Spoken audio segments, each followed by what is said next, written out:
It's time for MacBreak Weekly. The Apple iPhone rumors firm up, and so do I. Next.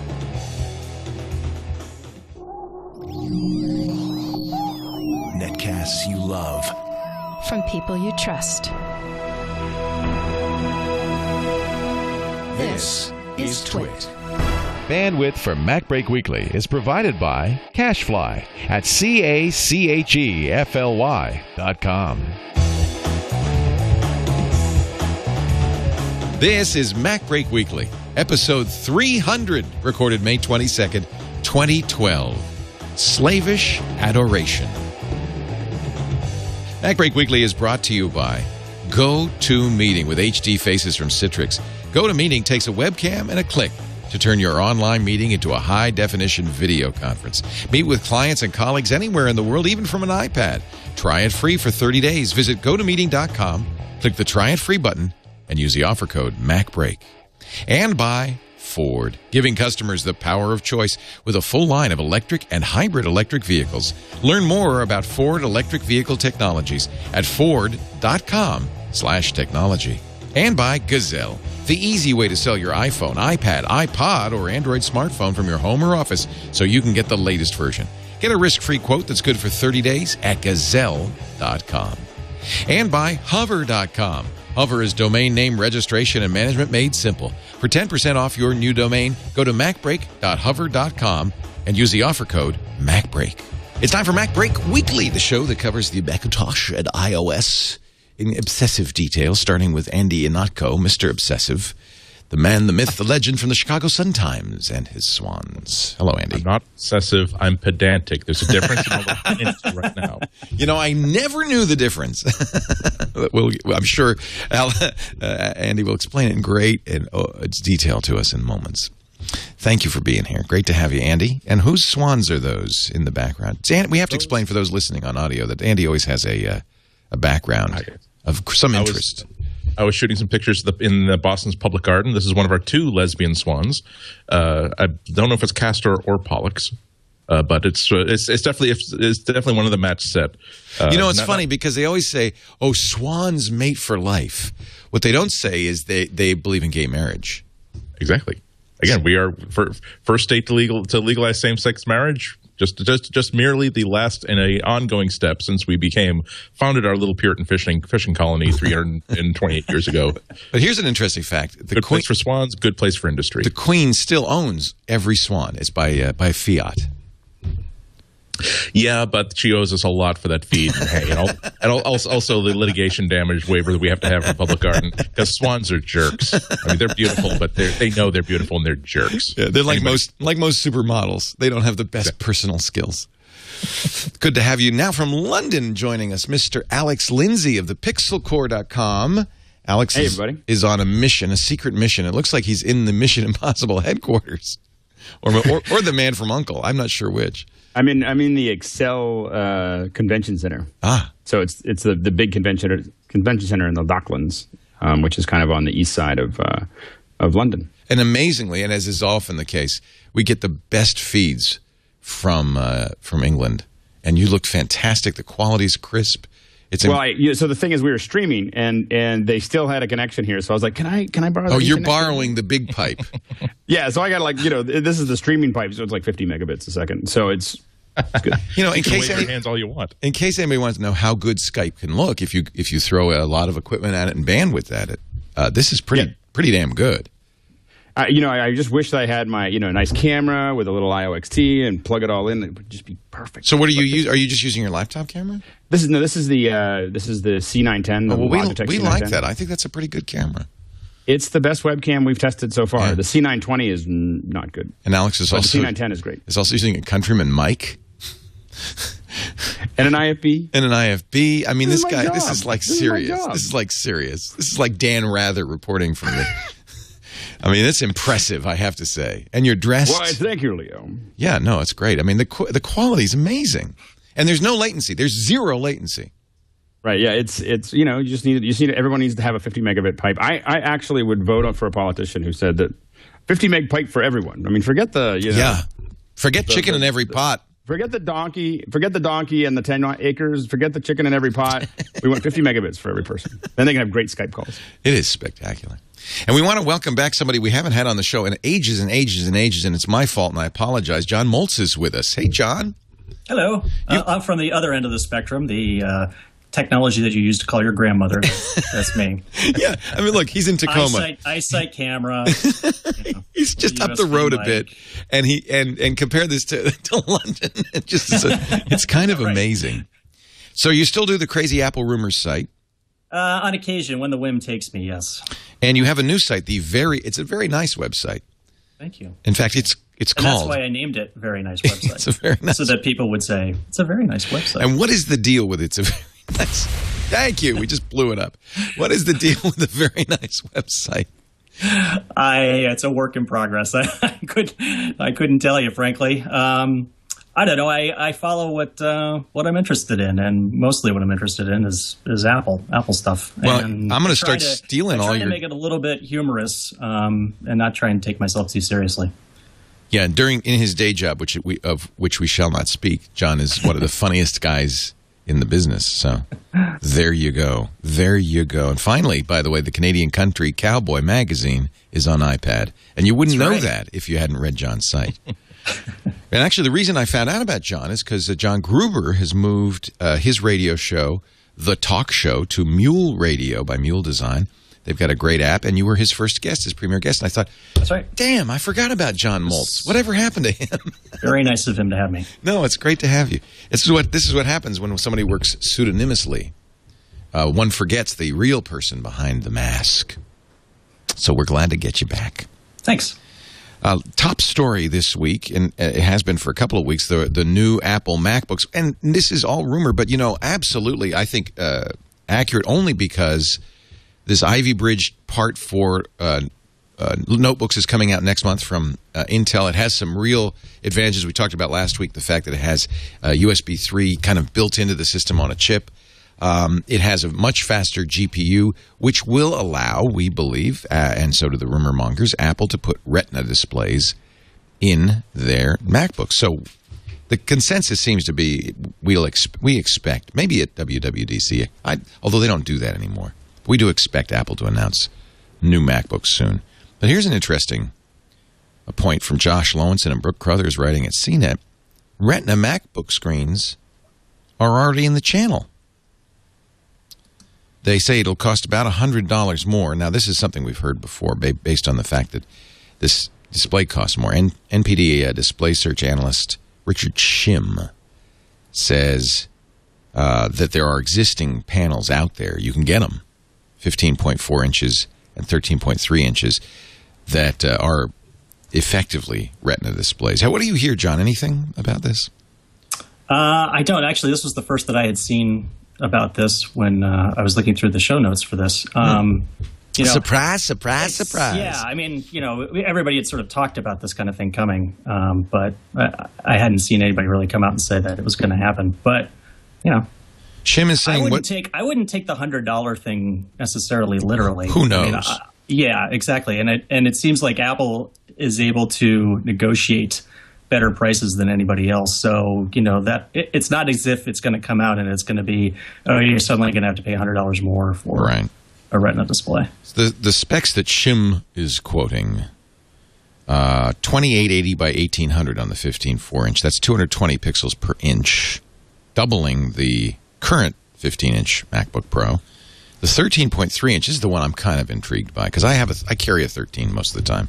The MacBook Air would be 2560 by 1600, PPI of 227. Again, doubling the existing MacBook Air. Andy, is this something you're all excited about?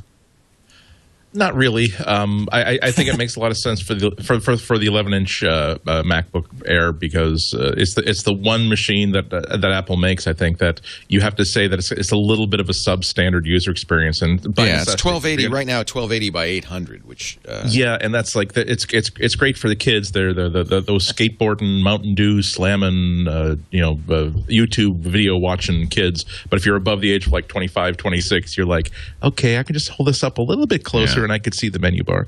But I mean, it's certainly no surprise that Apple's looking at different kind of display options. They've, especially in the MacBook Pro line, they've always had the normal screen that everybody can buy, but then for another $150, $200, you can get the one that is just that's like the Final Cut Pro ready, with so many pixels on the screen that you can have 2 windows plus a whole bunch of tool palettes on the screen at the same time.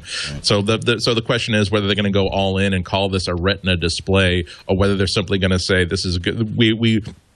If it were Steve Jobs' keynote, you sort of imagine the keynote in which he's walking like this and say, "We found out we did such a good job engineering the 13th inch. We had no idea so many people were using it for things we never imagined, like Final Cut Pro. So we're delivering to you a screen that can support that natively." Applause, applause, applause, applause. I can see Tim Cook doing that. One of the screens technologies that Shim talks about is something called indium gallium zinc oxide, IGZO.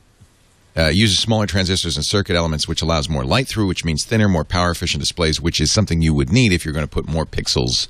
However, IGZO hadn't been produced in large quantities until recently. Sharp is now converting one of its plants to create IGZO panels.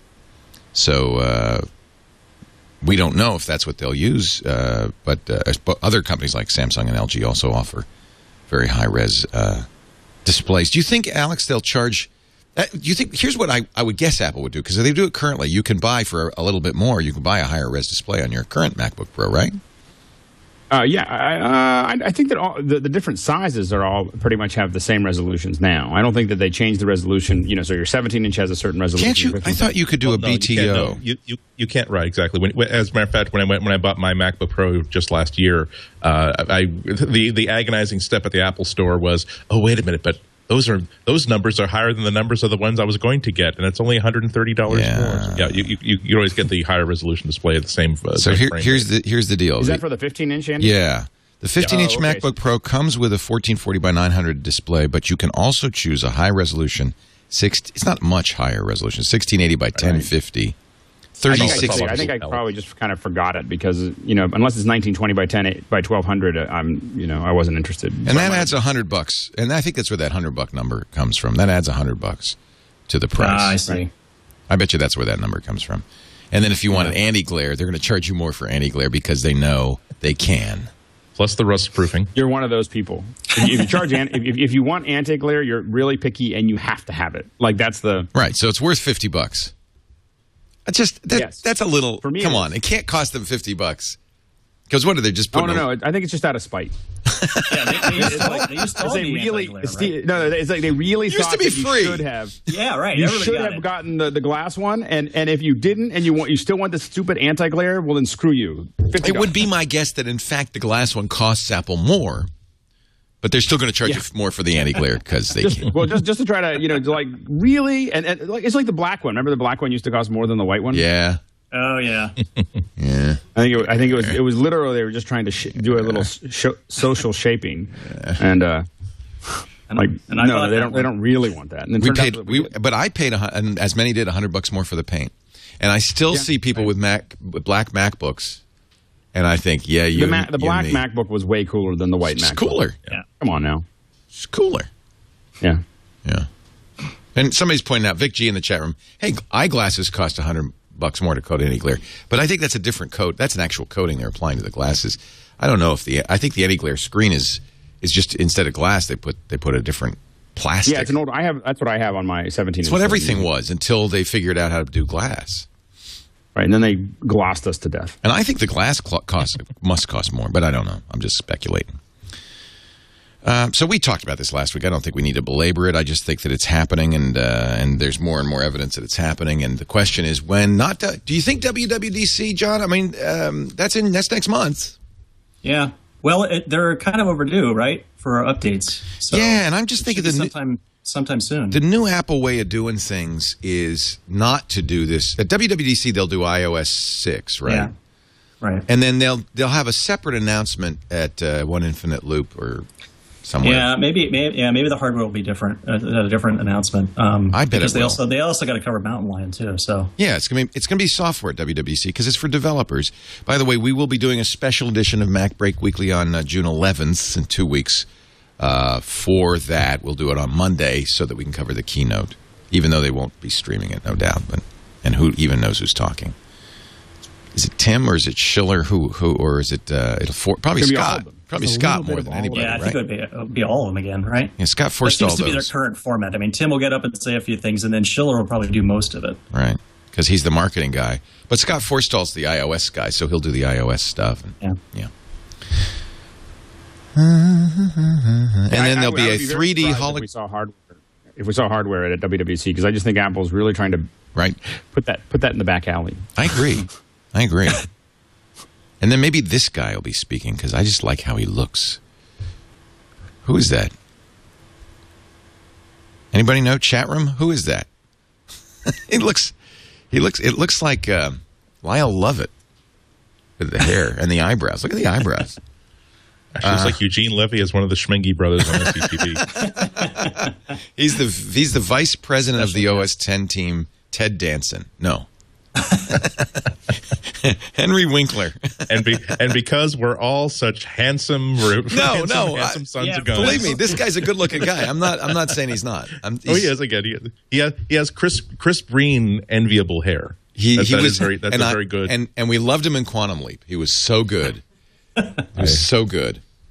I disagree with that, Leo Laporte. For people who aren't watching the video and don't know who's talking at any point, of the 4 people here, 3 of which are probably hoping for invites to whatever media event is. Oh yes, that's right. Oh yeah. Let's identify Leo Laporte as the originator. Absolutely, because I'm not going to invite it no matter what. So. It's all my fault. I'm the guy. We're going to take a break. Come back with more. John. No, there's no. There's John. There is a John. John Moltz is here. It's the name that fools me every time. Alex Lindsay is also here from London. Andy Ihnatko here from Boston. We're going to take a break and come back with more, including Campus 2. We may get to visit Campus 2. Well, you will maybe get to visit. I will never be invited. But we'll tell you why in just a bit. But first, a word from the newest iPad app of all, GoToMeeting. Yes, on the iPad from Citrix. So GoToMeeting, they keep adding. I love this. What Citrix folks do is so cool because they have a product and they just continually improve it. And if you're a customer subscriber, you just get it automatically. $49 a month, as many meetings as you want, as long as you want. You don't have to count them. You don't have to time them. You just use it. And that's nice because, you pay the $49 and now you just use it a lot. And it started with screen sharing, which was great. It's the fastest, the easiest, the best screen sharing to use because it used NAT traversal, so you didn't have to, go through opening ports on the firewall or anything like that. It just works, Mac or PC, it was very easy for clients to use. I think that's a really important point with GoToMeeting is that if you want to do a sales presentation and your client is not on site or you can't go to them, which nowadays is more and more the case, you'd say, well, look, you send them an invitation. You use Outlook. It's automatic. Send them an invitation. They get it. The time comes. It's in their calendar. It beeps. All they do, literally, is click a link, and then everything else is handled, even if they've never had the software installed. And so it's really easy for them to use. There's no support involved on your part to get it up and running. And then they see your screen. But now we add more. So the next big upgrade was HD Faces. This happened a few months ago, and it's incredible. If you've got a camera on your computer, almost everybody does now, you can see them. They can see you. It's in addition to the screen sharing. So and you can move it around. You can make it bigger and smaller. So that's huge, I think, for sales presentations, for team meetings, collaborating, where you could see the other person. It's much more like in person. They're bringing basically these very expensive video conferencing systems down to cost nothing, because you now have the hardware to do it. Then, and this was the coolest one they just released, it works on iPad now. So you could always attend a meeting on an iPad, but now you can even broadcast using the iPad's camera and microphone. You don't need to have a separate conference bridge. It all works directly with the iPad. It is so incredible. And I want you to try it free for 30 days right now, including the iPad app is free. They do not charge for the app. There's an iPhone app as well. You can't send the video yet. I have a feeling that's coming, but you certainly can attend the meeting and listen and see the screen sharing on the iPhone too. So it is a great way to participate. We do, we've stopped now. We were doing 3 times a week team meetings on the web design. That's the kind of thing where you really want to stay involved. And they weren't. The company we were working with was not using GoToMeeting, and I think I'm going to say, hey guys, from now on, can we just use that? Because then you can show me the screen. I can see you. It's so fantastic. And now on the iPad. So try it free for 30 days. Go to meeting.com. Click the try it free button. The promo code is MacBreak. For training, for collaboration, for sales, there is no better way to do it. Go to meeting.com. Use the offer code MacBreak. Now on the iPad too. Look how sweet that is. It just works so well. You have to start the meeting from a desktop, from a PC or a Mac, but you can join a meeting and send your video from an iPad. So Apple is moving along with their plans for the new campus, the Flying Saucer campus in Cupertino. I really think it's going to take off. I think that this is all like a... He's been waiting to say that. They don't want anyone to know. But once all the employees are there, it's going to be there for like a week. And everyone's going to get kind of in there, and then all the employees are going to go, and then it's going to go straight up in the air. Alex, I hate to be a contrarian, but I have to disagree with you. I believe that is actually a circular tunneling bit, and they're actually going to be tunneling down. They're going to be establishing an Apple store at the Earth's core, where the markups are just going to be astronomical, but the experience is going to be everything that Steve Jobs hoped when he first conceived of the first round of Apple stores. They're circulating a brochure now to the neighbors. They're calling it Campus 2, and there's a little note from Peter Oppenheimer, who is the Senior Vice President and Chief Financial Officer at Apple. So the neighbors sent to 9 to 5 Mac a copy of the brochure. Yeah, I don't have a comment as to whether this thing's going to go up or down, but looking at this thing, I would just like to point out that To Serve a Man was a cookbook. So, I'm just thinking, if you're in Cupertino and you're thinking about responding negatively to this, think carefully. You'll be first in line at the cattle chute. Right. Yes. Yeah. How do you feel about a blow to the head? Campus 2 will not replace, I was surprised to hear this, one infinite loop. It's going to provide, according to this brochure, research, and the brochure just like that. Research for sure. Wait a minute, my phone is ringing. How do you like that? See, I get a little magnet on it. I'm just going to clamp it to the back of I feel like you're my uncle. You just pulled a quarter from my ear. Yay, Uncle Leo, do it again. Isn't that funny? I've got my phone glued to the back of Andy's head. Or I could just, phone call for you, Leo. Oh, thank you, Andy. Do that again. That was good. A little fun and games. Oh, wait. It's for you, Leo. Oh, thank you, Andy. All right. Oh, we have fun here at TWiT, do we not? So easily amused. John's thinking I'm never coming back here. Good first day, huh? Yeah, for the new producer? That Gruber show was so good. I just wish I were doing that right now. He had it too. It's going to be a research facility for an additional 13,000 employees. So they already have 10 at One Infinite Loop, 10 grand. And they're going to add another, according to this, another 13,000. And there's room for 300,000 square feet of additional expansion space. They're really planning to grow. This will not be, so mostly One Infinite Loop will be the museum.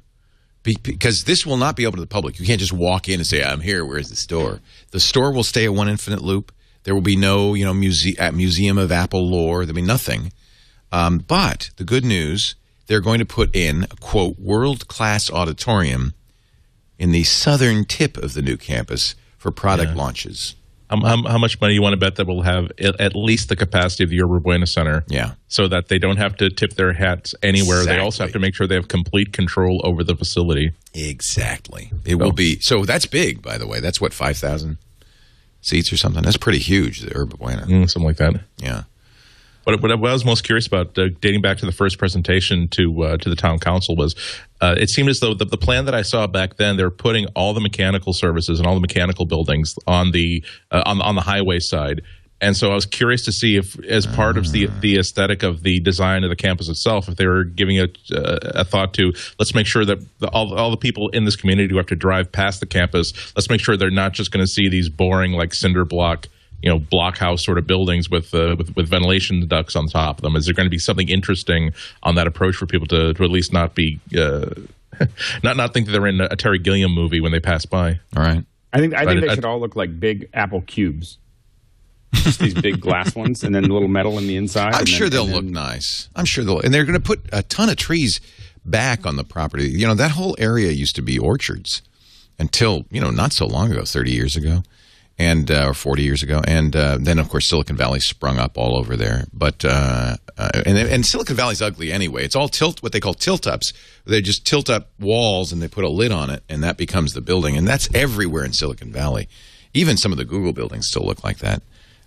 So it'll be an improvement, I'm sure. That land was owned by HP. Right.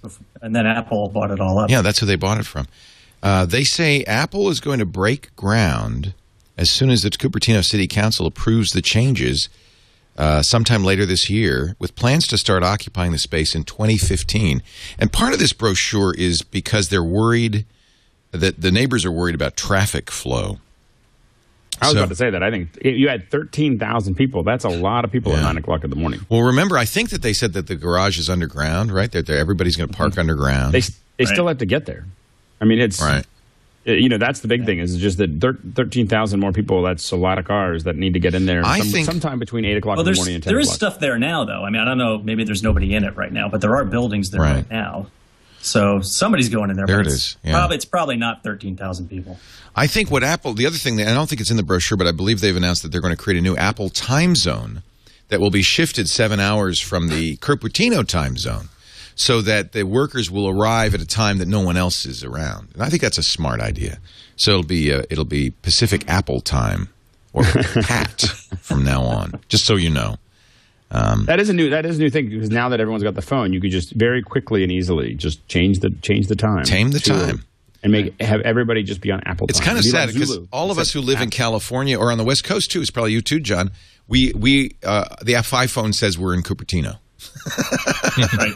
Yeah, everybody's in the Cupertino time zone. Like that's the time zone. No, it's not. But it's better than L.A. because a lot of times, the Android phones, we're all in L.A. This Steve Jobs' last public appearance actually was almost exactly 1 year ago, June 7th, 2011, at the Cupertino City Council meeting, where he made a pitch for this building, and he did look terribly frail. But it's kind of interesting. So in some ways, I think this was his swan song. I always wonder what it was about that facility that prompted him personally to make that pitch himself.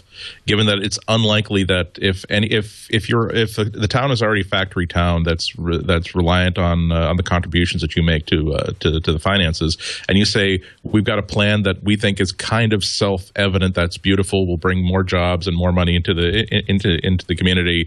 You don't need to have the big guy come out, especially if he's so sick. So I imagine it must have been kind of a point of pride for him that this is one of those things that he just loved. He knew that he would never get a chance to do a keynote about this campus the way that he was just as proud to do a keynote about the iPad and the iPhone, that this was his chance to smile and say let you know how much he liked the process of developing this sort of thing. And there was no question. I mean, if you watch the video, which is on 9 to 5 Mac, if you watch the video, that the city council was just kind of thrilled to have him there, and it was like a royal appearance. It was a big deal, and the people in the audience too. You could see him smiling.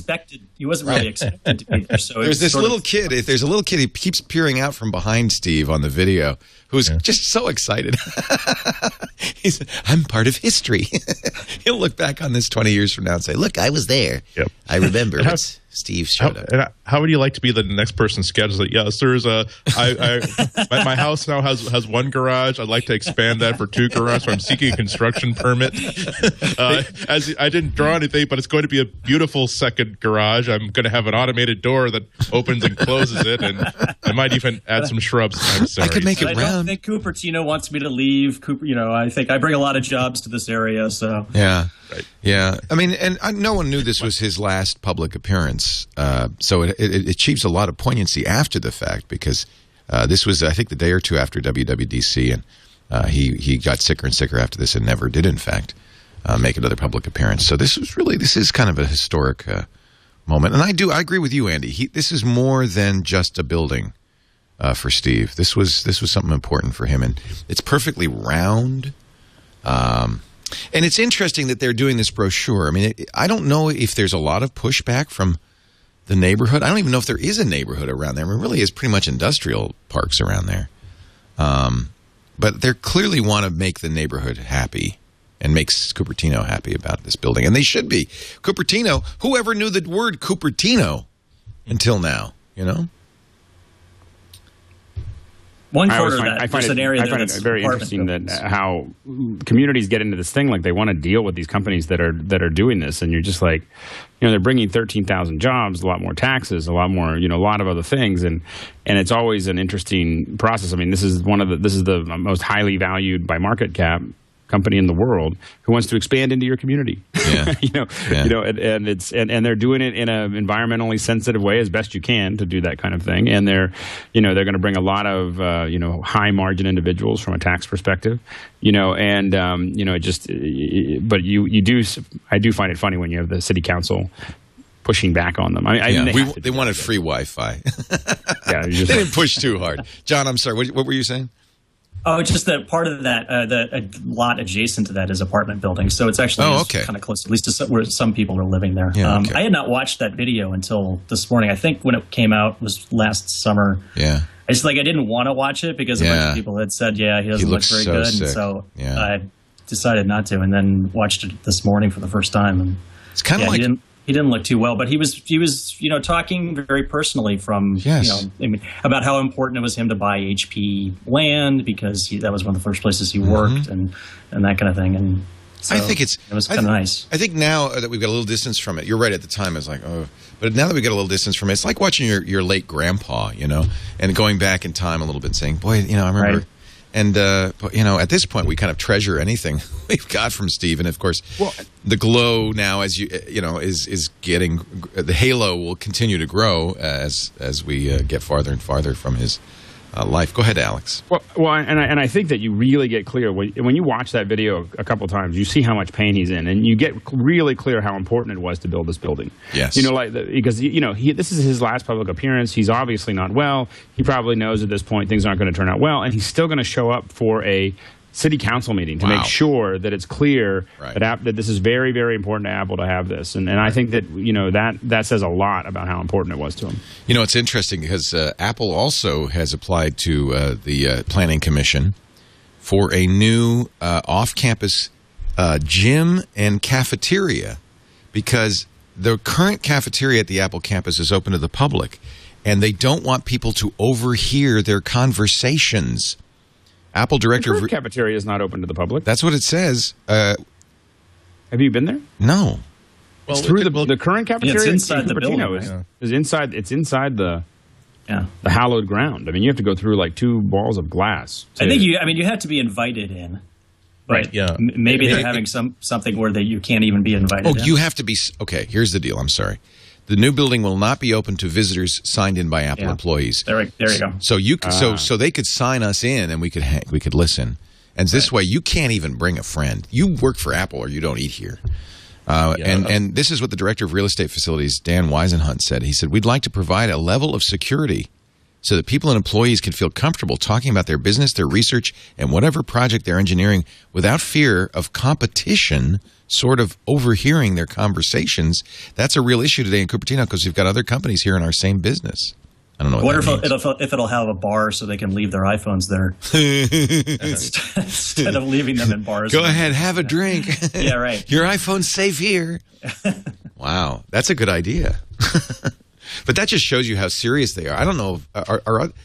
Google. You can go to a Google cafeteria. I've been there.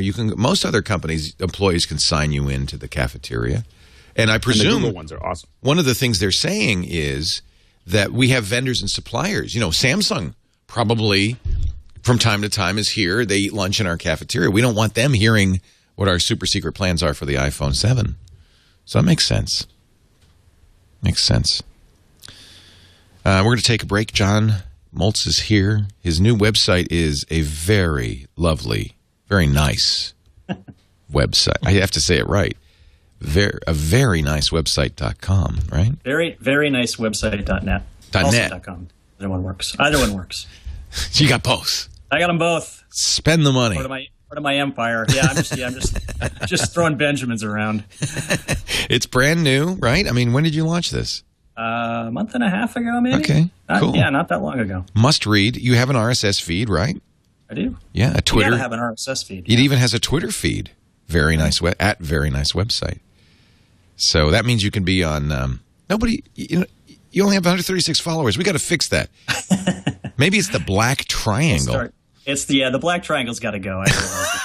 You didn't spend any money on graphic design. Yeah, no. What's a shape? Triangle? Okay, make it black. Okay, there we go. Okay, we're done. We're done. Drop shadow? I don't want to say anything, but let's go to lunch. I'm going to sign up. I'm going to sign up on Twitter just so that I can follow. You can double my followership. Yes, at very nice. Well, let's double your followership today. What do you say? I'm going to log in right now. And actually, that'd be a good Flipboard feed to follow because I'm not kidding. It's good stuff. Did you make the RSS feed full text or just excerpts? It is currently full text. You rock, John Moltz. I know. You rock. All RSS feeds should be full text. Yeah. Well, unless you want to make money. Yeah, right. I decided I don't want money. Nah. I'm sorry. This leads to more problems. Yeah. Money. More money, more problems. Also, Alex Lindsay's here from London, where he is. Yes. You probably don't want to talk about what you're doing because it's a corporate event, right? No, I can actually talk about it. I actually posted, I think, some stuff on G+. We were doing the CloudForce stream for Salesforce.com.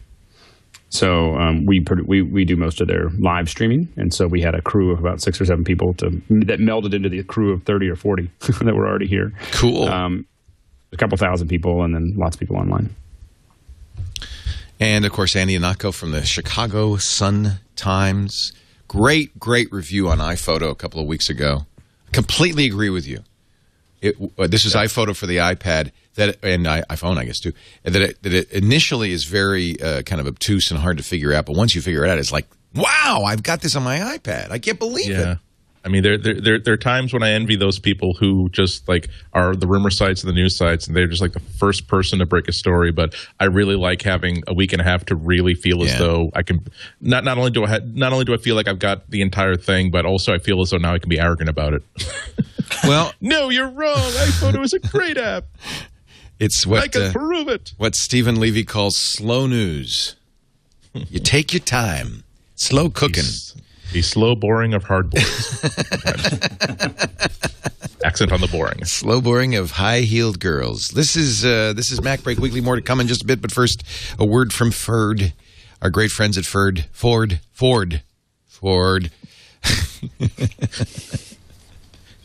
Take two. But first, a word from Ford. Probably should announce the sponsors' names correctly, I would guess.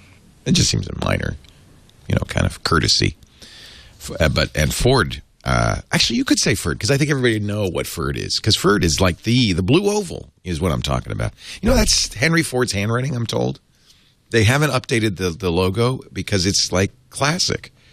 And yet they've updated the vehicles to 21st century specs, including these new 2012 Ford Focus Electrics. Oh, I love this. I'm on the list to get one. In fact, I asked my local Ford dealer where I bought my Mustang, when you get in the EV, he says, as soon as we're certified EV, we will have it, and that's soon. So if you can get it at a certified electric vehicle dealer, and by the way, go scroll down a little bit, Chad, and see that you want that home charging station. Exactly. You knew where I was going with that. That Leviton home charging station, not expensive to get installed, and it changes everything. So you normally have 120 volts in your plugs, and you can use that. But if you have the 240-volt charger, it's got the best-in-class charge time, 4 hours from 0 to full, 3 to 4 hours. That's amazing. I'm not going to say what the other guys do, but it's about twice that. And it just, boom, you plug it in. And here's the beauty part. More and more places work. Airports, the Oakland Airport's got the best parking in the airport is an electric vehicle station. So only electric vehicles can use it, and they charge you for free. Not that you'll need it. It's got the best-in-class driving range, 76 miles, which is really good. I can get to the airport and back, which is nice. The most fuel-efficient 5-passenger vehicle in America. I mean, electricity is fuel. We got to acknowledge that. But it gets 110 mpge, which is the best city rating in its class. So that's a lot of bests. Most fuel efficient, best city rating, and best in-class driving range, best in-class charge time. It's the best. And now you see why Ford waited a little bit and they wanted to get it right. This is an amazing vehicle. This is the new 2012 Ford Focus Electric. You got to check it out, especially when the sync with My Ford Touch. They've adapted it to do things like help you figure out the charge times, the state of charge, the current range. All of that can also go to your phone, your smartphone. You can program charge settings, download vehicle data for analysis to your phone. They have that value charging feature powered by Microsoft, which will let you take advantage of off-peak or reduced rates from your utility. So it's even more affordable. Incredible vehicle. I want you to take a look. Here's the best thing to do is go to your EV-certified Ford dealer and drive one today. But you can also do what we're doing right now on the website. Go to Ford.com/technology and just kind of browse around and look at it. Then go look at the 2013. See, I almost don't want to mention this, but I guess it's fair that we mention it. Next year, they're going to do the 2013 Ford Fusion Energy Plug-in Hybrid. So what that's going to be is a plug-in hybrid means you use the electric when you need it. But, you know, if you're just putting around town and get 100 miles per gallon at E, but you also can turn on that gas engine whenever you need it and go. So I was going to buy the Ford Focus, and I thought, well, I might wait till early 2013 and get this one. This is so cool. Plug-in hybrid or all-electric, your choice from Ford. Ford.com/technology. Now that's 21st century. You feel good when you're driving that. Wait a minute, I gotta follow a very nice website on my Twitter.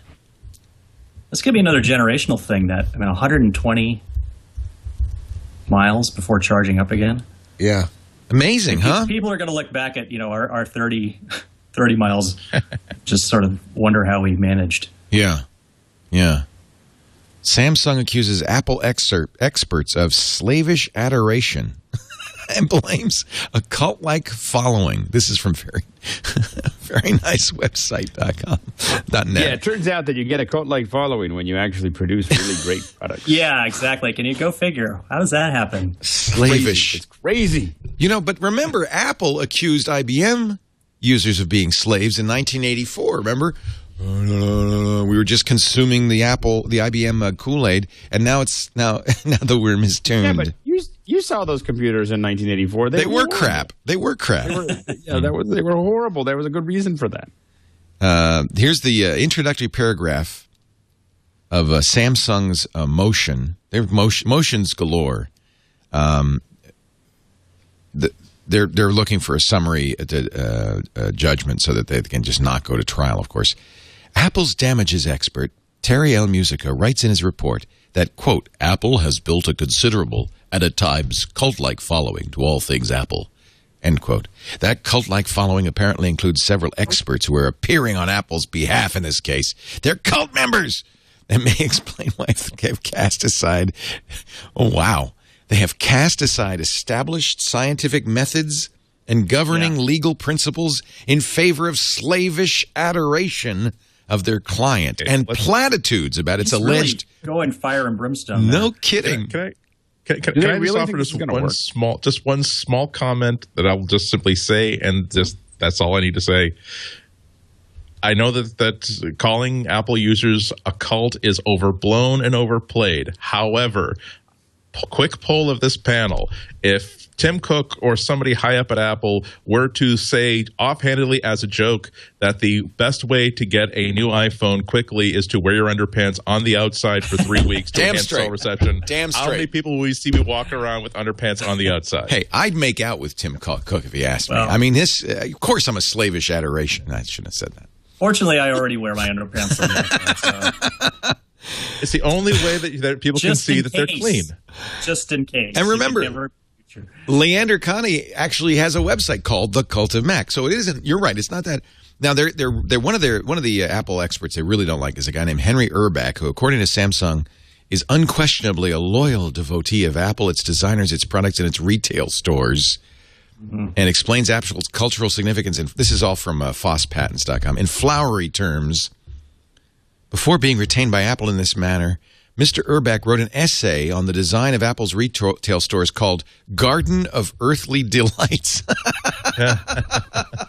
Now, wait a minute. It doesn't matter. Excuse me, but your expert is testifying on your behalf. It's okay if he's a fan, isn't it? I'm not a lawyer, but... Exactly. He did refer to Steve Jobs as a saint. Yeah. It might be going to... That's questionable. Maybe going into the fire. I don't...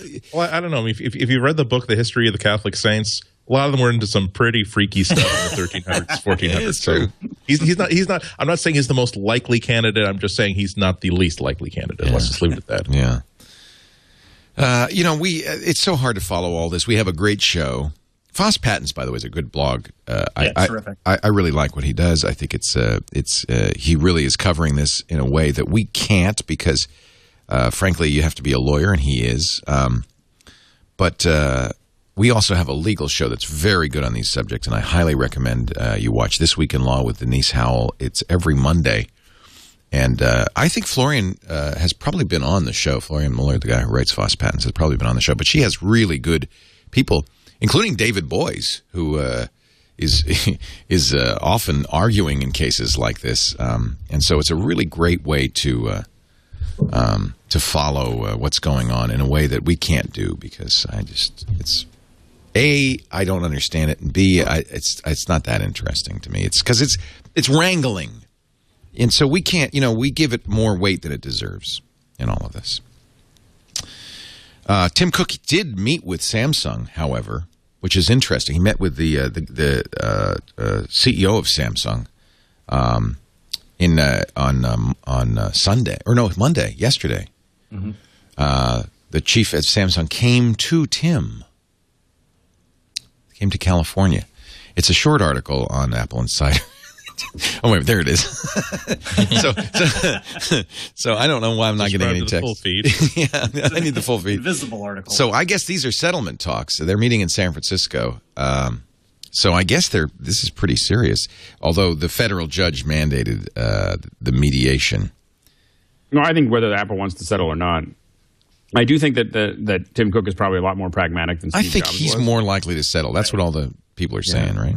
But I also think that it's good appearances for Apple for them to meet with them, to have what at least look like authentic discussions.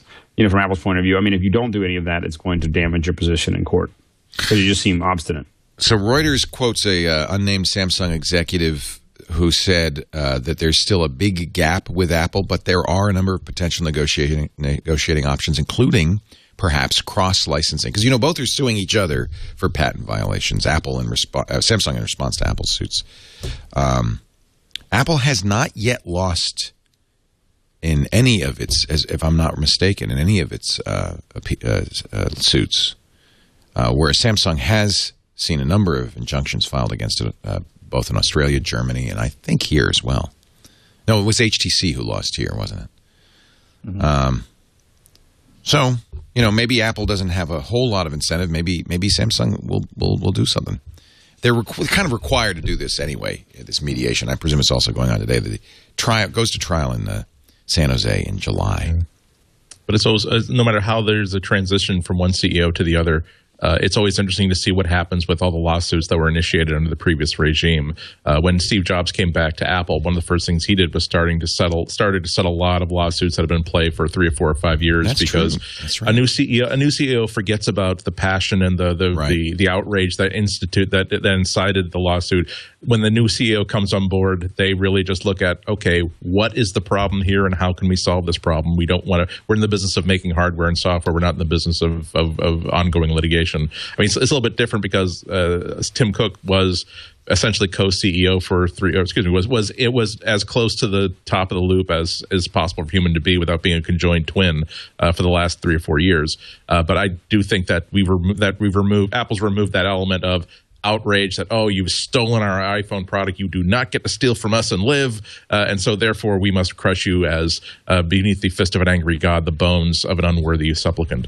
It just becomes, okay, well, we need to protect our property, we believe that you owe us some money, let's sit down, let's have a knish and decide exactly how we're going to fix this. Yeah. I think it's better for us too as Apple customers. I mean, if they can cross-license these patents, and then all of their products get better, and the competition gets better, and we end up getting better devices. Well, it's definitely better for consumers. I mean, I like Samsung's devices. I use a Galaxy Note. I love it. I just ordered a Galaxy S3. I think Samsung makes great phones. Maybe that's one of the reasons they're getting sued by Apple. Yeah, well, that's the phone market is getting really, really interesting because the hardware on the Android side is exceptional for the past 6 or 7 months. Samsung and HTC have been coming out with some really, really great devices that, man, if iOS were running on this, I would have absolutely no question that this was an Apple designed device. It's slick, it's compact. Battery life is spot on. Performance is spot on.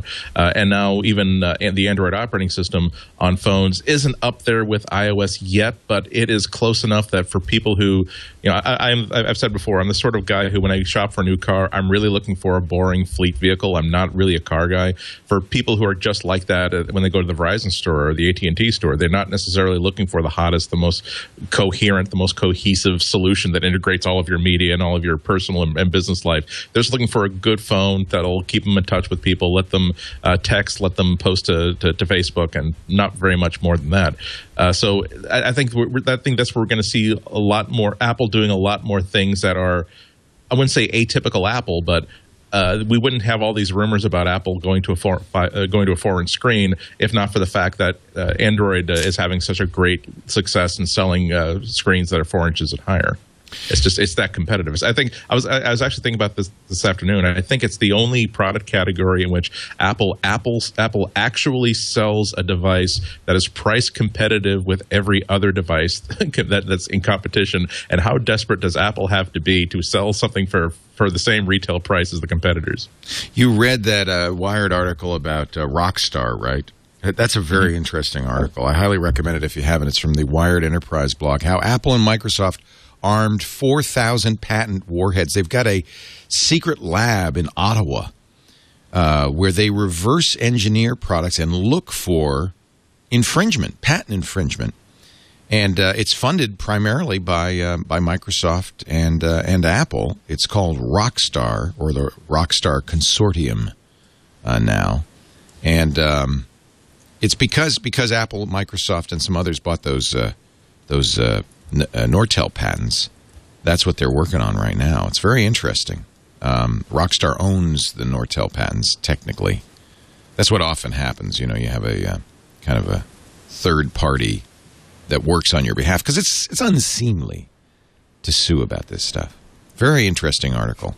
Robert McMillan writing in Wired Enterprise, if you haven't read it. But it's just the world we live in, I guess. And look, I'm sympathetic. If Apple really truly feels, hey, they stole our stuff, then I think it's appropriate for them to sue. On the other hand, you gotta, if you're really kind of objective about it, you've got to say, well, maybe they didn't steal your stuff. There was other stuff that looked very much like it. There's one form factor. If you got a full glass touch screen and you got icons, the stuff's going to all kind of look the same. Is it really stealing, or just that's the way it is? And often, I think that from a consumer's point of view, as you said, John, it's best if they just make the best stuff they can and let the market decide. I think that it's one of those things that Apple, part of what they do is innovate. So I think that they need to. Part of their business model is to get a little ahead. And I think also if other people were doing something that was kind of like it but not as good, kind of muddies the water if they don't get to do it first. So I kind of understand some of those things. I do think there are some of the Apple lawsuits that you just kind of roll your eyes like, really? But that's everyone's doing that. But I do think that there is a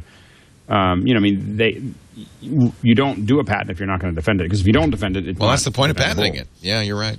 Well, it's not defendable if you do that. Now, it's another thing to buy someone's patents and then start suing everybody. Which is what's going on. Right.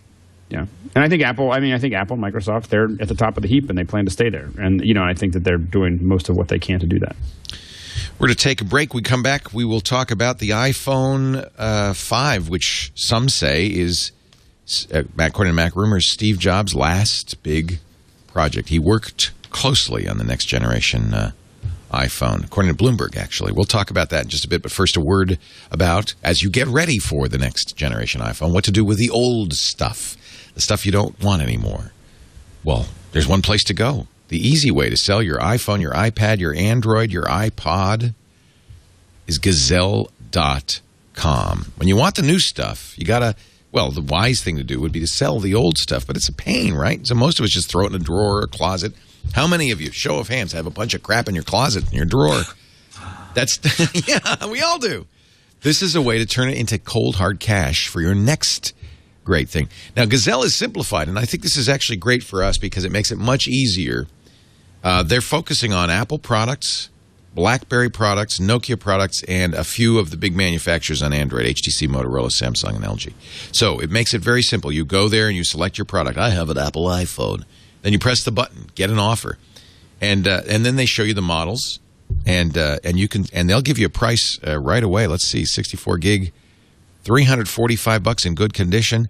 You can get an Amazon gift card, a check, PayPal. I would recommend the Amazon gift card because then they bonus you 5%. They give you back, in effect, the Amazon credit. So 5% additional on top of the price they quote. And by the way, they give you some good information. So they default to good, normal signs of use, and they say 9 out of 10 iPhones we see are in this condition. So yeah, mine's probably there. Flawless means it's still in its package. It looks like new, has no scratches, no dust under the glass. It might be, and then it's worth even more. Look at that. And then if it's broken, they'll take it. If it doesn't power on, the LCD screen is broken or cracked, they'll still give you $90 for it. I mean, look at this. So you don't have to have it in perfect condition. They pay the postage. That quote's good for 30 days, so at least go and get a quote. And I got to tell you one thing. These products are not gaining in value, They're not. You got to wait like 100 years. Then maybe it'll be worth more as an antique. Look at that. You want to get rid of your Apple TV so you can get the next one. Go to GAZELLE.com and see what your gadget's worth. A gazelle is not the same thing as an antelope, but it's similar. It's spelled look at the horns on the logo. GAZELLE.com. And do, my recommendation, choose the Amazon gift card. And the other thing is just go now and get a quote because the quote is good for 30 days. And I can promise you, whatever it is, it's going to be worth less 30 days from now. So don't waste time. Gazelle it right now. Steve Jobs worked closely on the design of the next generation iPhone with larger display, according to Bloomberg. Apple's placed orders from suppliers in Asia for screens that are bigger than 3.5 inches. Co-founder Steve Jobs worked closely on the redesigned phone before his death in October. They've been working on this new device since before the iPhone 4S was introduced. I think that makes sense, right, John? Because Apple kind of tick-tocks. They didn't want to do a major upgrade to the iPhone 4 because people have 2-year contracts. Mm-hmm. But this is now the year that anybody who bought an iPhone 4 might be looking at a big upgrade. Yeah. And he probably, I keep wondering when we're going to run out of these things to say that Steve Jobs. I think this is the last one. Done. You think? Yeah, I think this is the last one. Until the Apple TV. Yeah. Right. That would probably be. The mythical. This is the unicorn of consumer devices. Exactly. Yeah. The Apple television. So what do you think? Do you we all see the rumors. 4-inch, is that what everybody seems to think? 4 inch? It seems to be what everybody's sort of banking on right now. And then the question is just how, what aspect ratio it's going to have. Right. That's what some say. It's going to be thin, narrow. Yeah. So John Gruber and I were talking about this last week, and he thinks it's going to be taller. It's just going to be the same width, but taller. Yeah, because the math works out. Listen, the math works out, and the argument that people seem to make about why Apple doesn't want to just simply scale things up is because they want to make sure that they maintain the same sort of radius that so you can still touch the entire width of the screen with one thumb without having to do this, which is what you have to do once things get a little bit larger. That is the great negative of the Galaxy Note is that it's no longer one-handable. It's so big. Right. Yeah. I'm curious to see if this does work out. I'm really curious to see if this seems to be worth throwing in a different aspect ratio into the mix of iOS apps and iOS period, because we all have used 4-inch Android phones, and it's a little bit larger, but you can still really stretch your thumb and hit the whole thing. And if you're making the screen taller, that's still some real estate you probably aren't going to be able to get with the top of your thumb anyway. So I'm just every time I hear these rumors, they're starting to get a little bit firmer as we get closer to WWDC. I just wonder, why is Apple so terrified of making the iPhone a little bit larger physically, and why would they just simply throw this new thing into the mix just to avoid the obvious thing, which is same pixel dimensions, just make it larger physical dimensions. It must. The only real reason I can think of is that if they do the math and realize that they will no longer be able to call this a Retina display, given the rules that they themselves have defined for a Retina display, because they would never want to simply say, oh well, the 4S is Retina, the 5 is not Retina, but hey, look, it's larger! Yay! Even the Wall Street Journal is now saying it's going to be a larger. And as these rumors get firmer, so am I. Because I think a larger. I was about to say you're getting excited about it, Leo. Because I like a bigger display. To me, size matters, and I would love to see it be a little long. I mean, I would love to see 16:9 aspect ratio rather than the little black strips when I'm watching a movie. I mean, I don't need much. It doesn't have to be that much better. I mean, it doesn't have to be that much bigger. Just normalize the screen on a real aspect ratio rather than this weird in between that they have right now. Well, I think taller is a weird aspect ratio, isn't it? It's not 16:9 or anything, is it? There's a reason. No, right now it's not. Making a 16:9 iPad, they decided not to because feel as though the standard molecule of screen in a really nice tight mobile display is a classic Academy ratio. I've used devices that are widescreen. They look okay. It's kind of a disconnect unless you use that extra screen real estate as like a button bar or as a dock or something like that. There's just something that seems a little bit ungainly just to my eyes. I'm not going to say that as a universal observation, but just to my eyes, there's something ungainly about that widescreen aspect ratio, particularly when you consider that I almost never watch movies on my phone, and when I do, it's not as though I'm looking for that sort of cinema experience where, oh no, Lawrence of Arabia has been ruined for me because it's in the wrong aspect ratio on this screen. So it's weird. I don't know. Do we credit the rumors about this 7.85-inch iPad? Is Apple really going to do that too? I would be very surprised by that. The drumbeat is so loud, but it doesn't sound right to me at all. Unless they're trying to go for that, unless they're trying to just do the final strike on the tablet market, but it seems like they're fragmenting. I mean, but it would be according to Apple Insider, it would be 1024 by 768. So existing, Apple iPad 1 and 2 software would run the same. That I kind of doubt. Because remember that was a specific quote from Steve Jobs at the launch that you can't 7-inch screen like that and expect people with normal fingers to operate it. So if you're just scaling down the existing for even first and second generation hardware screens to fit that, I think that sort of ruins it.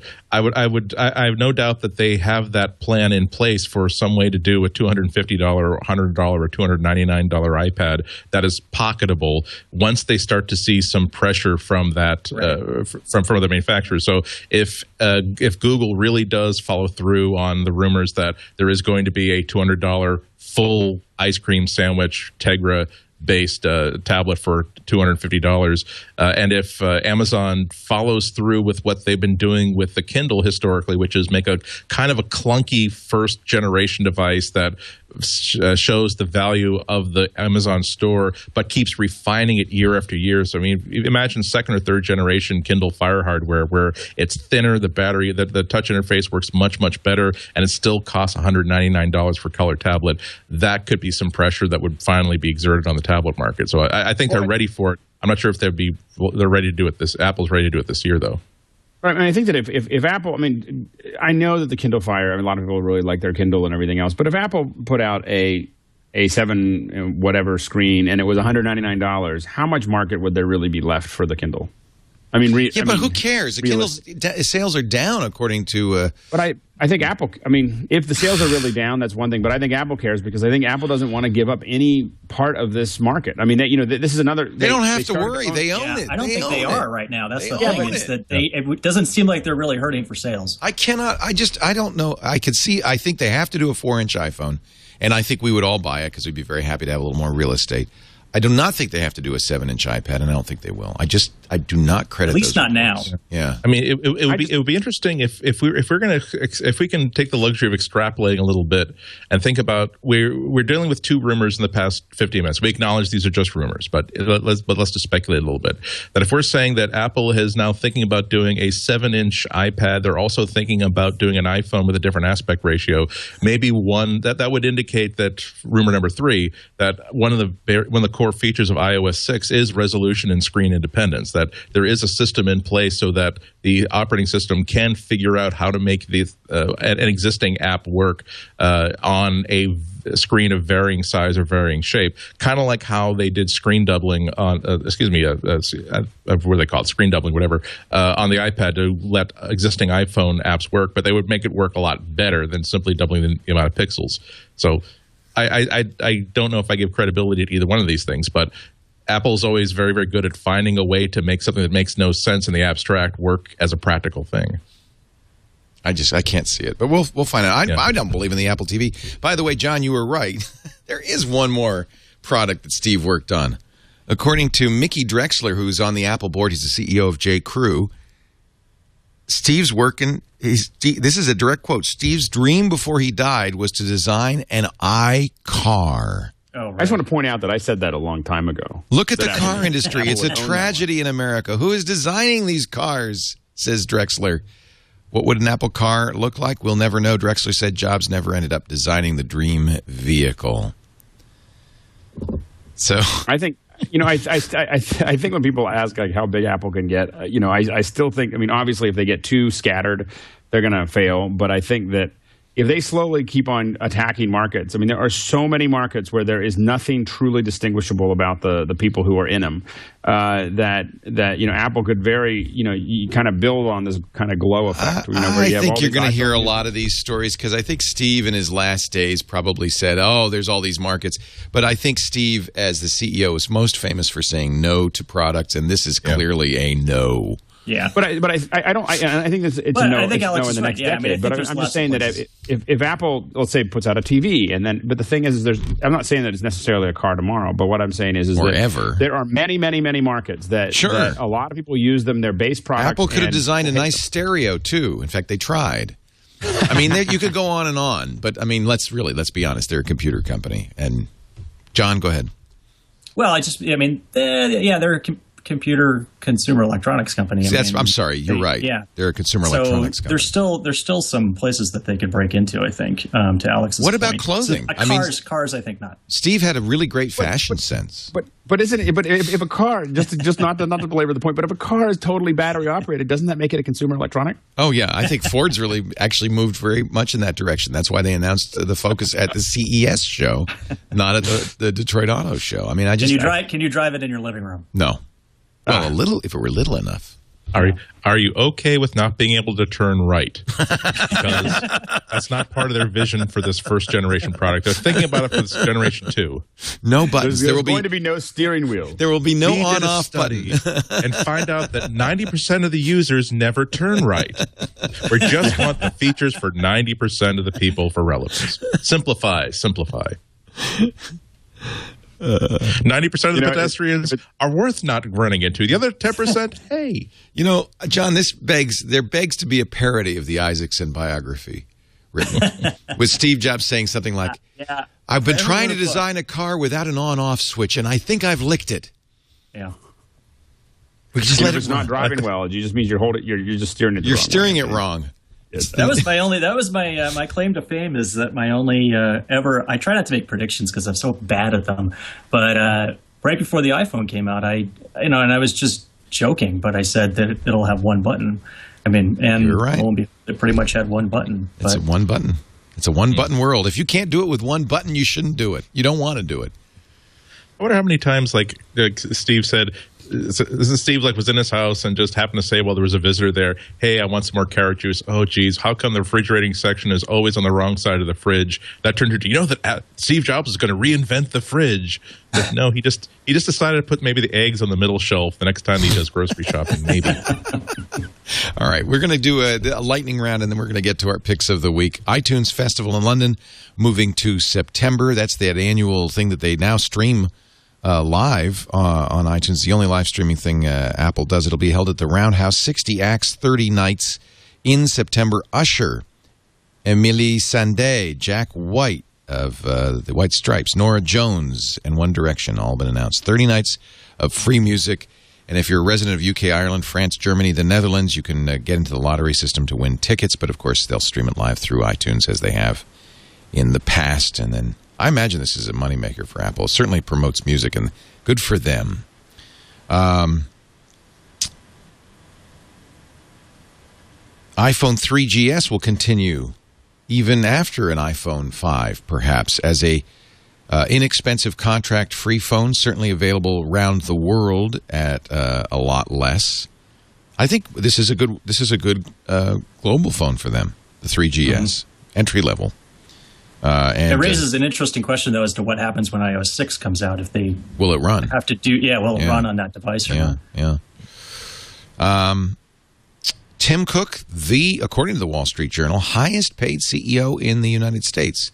Which is interesting because he really hasn't had a chance to do anything. $378 million. But you got to remember, they include, I think, stock options and share awards in that. He got 1 million shares last August. His base salary is only $900,000. Only that much.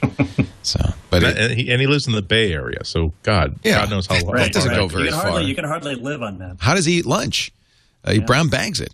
But those stock options, which make it sound like $378 million is a lot of money, but you can't. It's going to take him 10 years to exercise that. So he may have it in the bank, but he can't use it until they vest. So TWiT I think those incentives make a lot of sense. I mean, low cash salaries and high stock options, I think, make a lot more sense. Oh, I agree. That's what we do here, except for the options.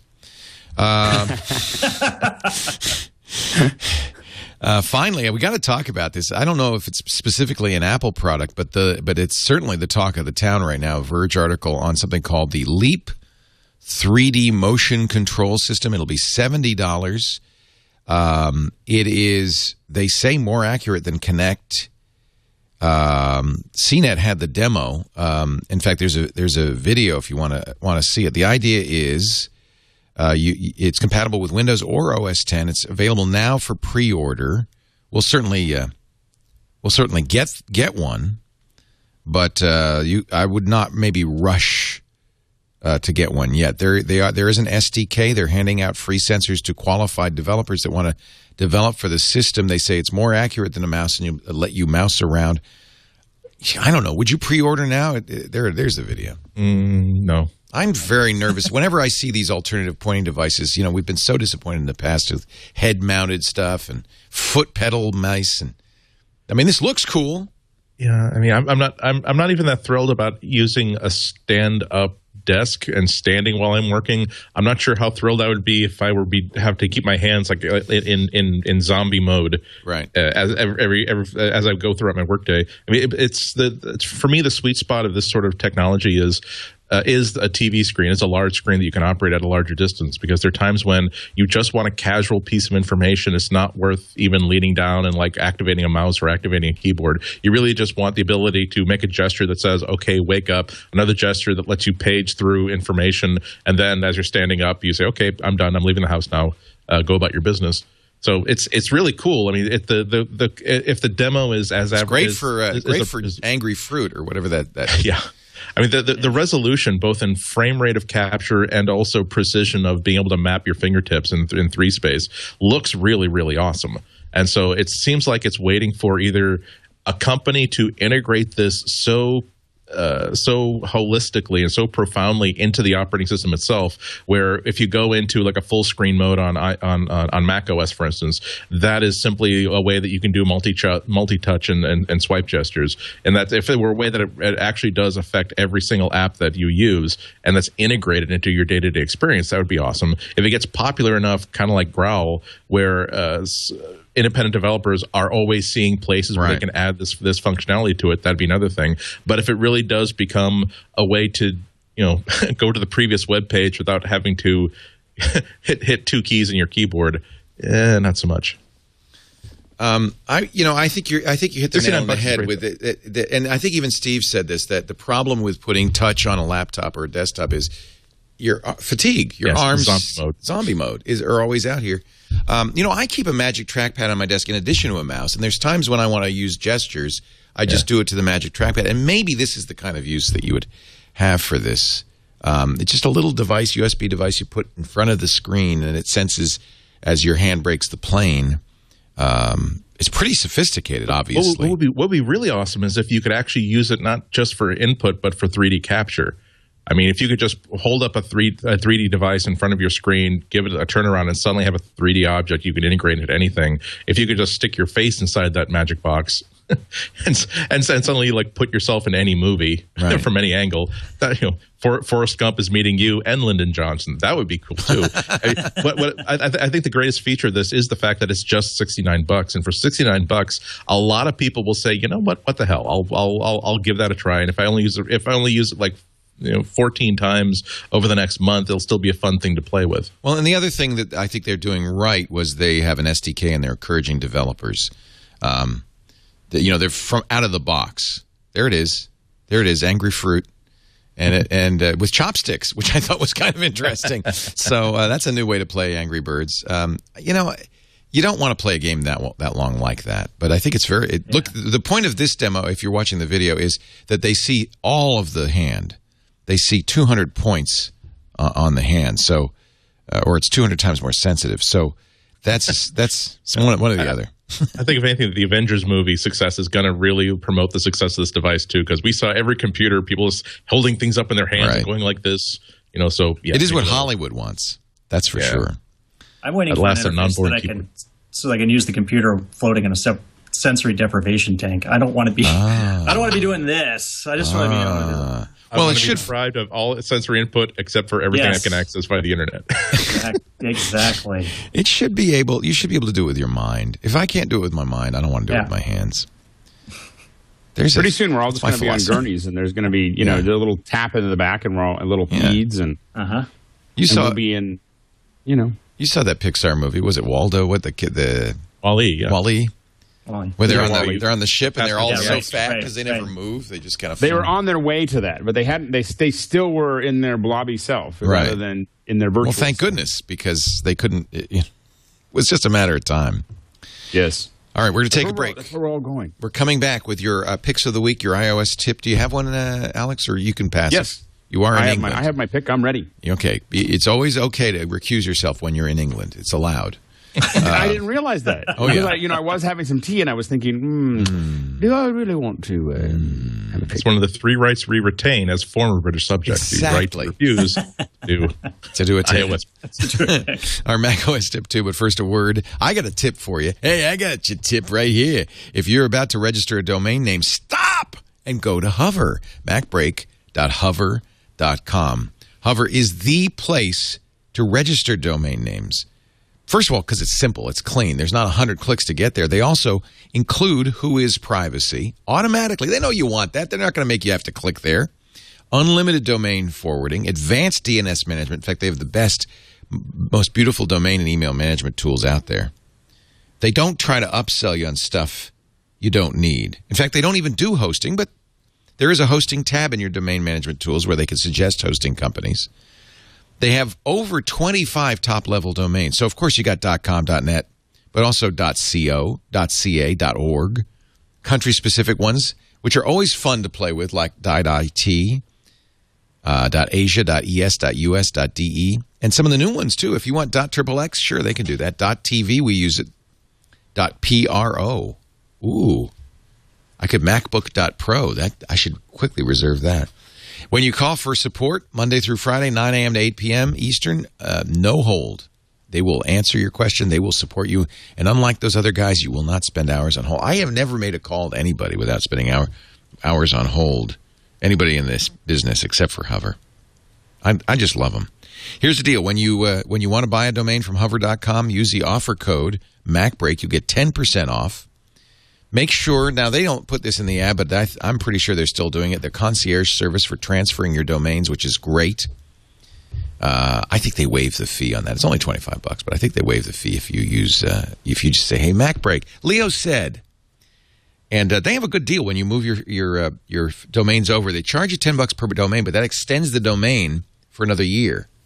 And you get the automatic who has privacy and everything.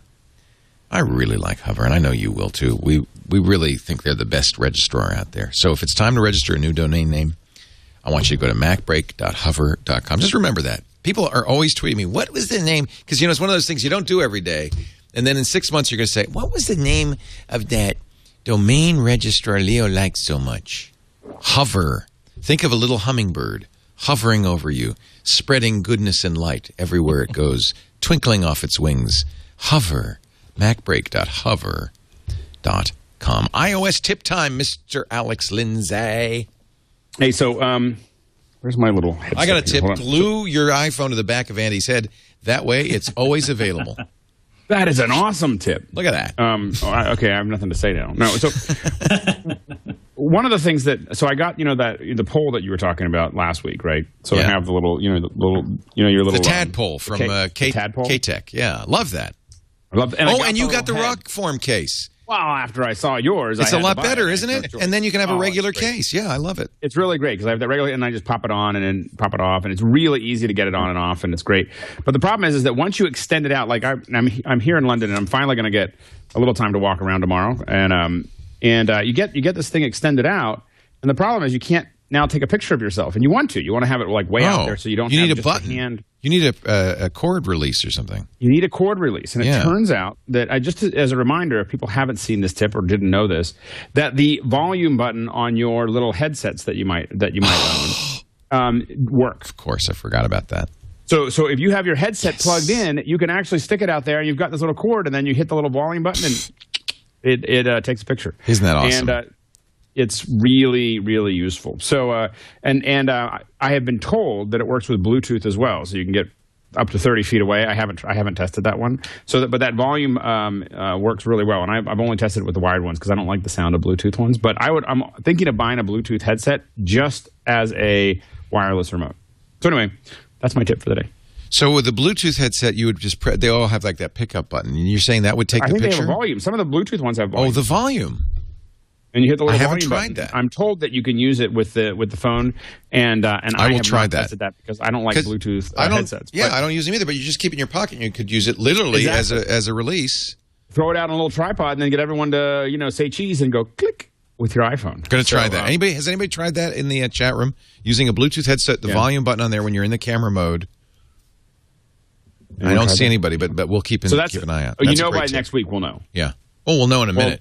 And in fact, it works with some, they're saying. Yeah. It works. So I think Jacob says it works. Beatmaster says it does work. So it does work. Not with all, but you should try it with yours and see if it works. So if you're looking for that little extended, so you don't always see that part of your arm like this. I have about 1 million Bluetooth headsets at home. I don't know why. Yeah, see, there you go. So I will try them, and I will give you a list of the ones that it works with. There you go. Okay. Plantronics, Blue Ant, Motorola. I don't know why. They seem to collect. And they're just the right size to kind of collect in the bottom of the drawer there, like in a little cluster. Yes. Our OS 10 tip from Andy Ihnatko. This is actually one of my oldest and most favorite tips that I had to reenact just a few weeks ago. iTunes playlists are never more effective and never more useful than when you've actually rated all of your music, because that way you can say, don't just give me random rock songs, give me rock songs that I've rated as either 4 stars or greater. But the problem is that you really can't make it like a dull slog through your entire music library to just, okay, I'm going to look for anything that I haven't rated yet, and I'm going to just listen to it. Instead, one of my standard playlists on my iPhone is a smart playlist that simply says, give me 25 songs that are unrated. And so that's one of my, as I take my constitutionals, as I'm just looking for something to listen to, I play that playlist and sort of make it a little bit of a goal to make sure that sometime during the time that every one of those songs is played, I take out the iPhone and actually rate the song. And then, of course, the next time that I sync, suddenly all the songs that I've actually listened to and rated rated in this playlist no longer qualify for that playlist because this is a smart playlist of just songs that have not been rated. So iTunes obligingly fills all of those slots with, or there's other songs that I have not rated. The first time that I set up this playlist and set up this little goal for myself, I got through several thousand songs, and it didn't take me more than a couple of months to do so. It seemed like a shockingly short amount of time. I did that really stupid egotistical thing where you start to curse iTunes. Oh, come on, this is my favorite playlist. You're not singing it properly. Oh, you're not singing it because there are now only 8 songs left in my entire library that haven't been rated yet. Okay. But now that I've sort of fell out of that habit, I've realized how many of the songs I've purchased in the past year have not been rated yet. So I set that going too. If you don't want to be quite that disciplined, what a lot of people don't know is that iTunes tracks, and your iPhone, your iPod, and your other devices track all kinds of metrics about all of your songs. One of them is the last time that you skipped that song. So you can actually, as a sort of a granular way of finding out what songs were like, they're just part of the album and they're not one of the songs you really, really like. You can then go into iTunes and say, give me a list of all the songs that have been played in the past 2 weeks, but I skipped them as soon as they started playing. That will probably give you a good snapshot about the ones that you want to assign like a 1 or 2 star rating to, just to indicate that, no, this isn't worth taking off my hard drive, but yeah, I'm only going to listen to this if I'm listening to the whole album. Very cool. Very cool. Rate your music. Although somebody in our chat room says, I don't rate my music. Marmot said, it's too much like picking your favorite child. Now, how many children do you have? or should I say, how many children do you have left? I have 25,000, and they're all my favorite. Let us get our pick of the week. And yes, John Moltz says he has one of a very nice website. John? My pick of the week is an app for iOS called Let's Sing. And if you are familiar with, they probably hate this comparison, but if you're familiar with Draw Something, it's a little bit like that, except with music. And what you do is you sign in and you find some friends to play with, and then it'll throw up a list of, I forget how many, 3 or 5 songs that you can choose from. And then you have to hum or tap your foot or do whatever into your iOS device, and it records that and sends it off to Is this from your friend who you're playing with. Smule folks? No, this is not. This is from 2 great guys, Lex Friedman and Marco Tabini, who got together to make this app. And it's $5 to buy on iTunes, but there's also an ad-supported free version, which I kind of like that model. So I will buy this. So look for the one from. I've been beta testing, which has been a lot of fun, and and I don't like to sing, and particularly don't like to sing in front of people. And this is actually the fun part of this is even if you're bad at singing, it becomes a contest. So Lex and I were playing, and it becomes a contest to really be bad at it and to try and sort of give the worst possible version you could to your friend to have to listen to. So it's kind of a way to jab your friends and inflict some pain upon them while also having some fun. So I had a good time. I had a great time beta testing it, and I think that people would really like it. It's from. There's several Let's Sings on the iOS store. It's the one with the red icon. It's the one with the red icon, right? It's from MTA. In fact, do you have a close-up, Chad? I can show you right here. I just downloaded it because I paid the $5. Yeah, it's on letssingapp.com, obviously without the punctuation. Okay. Yeah, don't get there are other Let's Sings. It looks like it's your first time playing. Would you like a tour? Sure, why not? So, it's a run. They've done a nice interface too, I think. Yeah, cool. So this is kind of like those Smule apps, though, where you play instruments with people all around the world. But in this case, the instrument is you. Yes. The cool thing is that I'm sorry, go ahead. Go ahead. I was just going to say I encourage people to try and to be as bad as they can be. All I was going to say is that it integrates into like your address book by request only, and your Facebook, and so we'll look for people that who are already using the game. So you can. I set it up as I heard about it off of Jason Snell's Twitter feed this morning, and just install it without really thinking about much of it. And then about an hour later was getting, Jason wants to play. Jason has a song for you, and I suddenly hear. Oh dear, this could be a problem. Not the best Freddie Mercury I've ever heard, but I got it. So you're supposed to guess what the song is, and then you're supposed to guess what the song is, right? And so it's just. You can record whatever you want, but you're supposed to just hum or tap or use it that way. And it's kind of like draw something in which when it's your turn, the app will give you three choices, and something like La Résienne from an opera is like 100,000 points, but Love Me Do is probably like 10 or 20 points. So you can choose. And so this is another one of them. You get coins, and the coins let you do coins. Yeah, magical coins. Magical coins. All right. Well, I guess I'll be chief twit on here in case anybody wants to send me a song. This worked out so well with Draw Something. I actually deleted the icon from my iPhone, so don't send me any drawings anymore. I feel bad because my mom started playing with me, but I'm sorry. It's just like I can't. Draw Something was a really classic example of like everybody used it, then nobody used it. Yeah.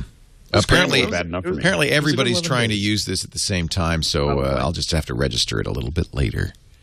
A connection error occurred. I am connected to the internet. It's you. It's you that are not. Your pick of the week, Mr. Alex Lindsay. So I was looking for a good headset, and I have a lot of them. For some reason, I've gotten into this spin of trying to find just the right headset. And one of the problems that I have is that, I like driving with the windows open or the top down and all that stuff, and you want to be able to still talk on the phone.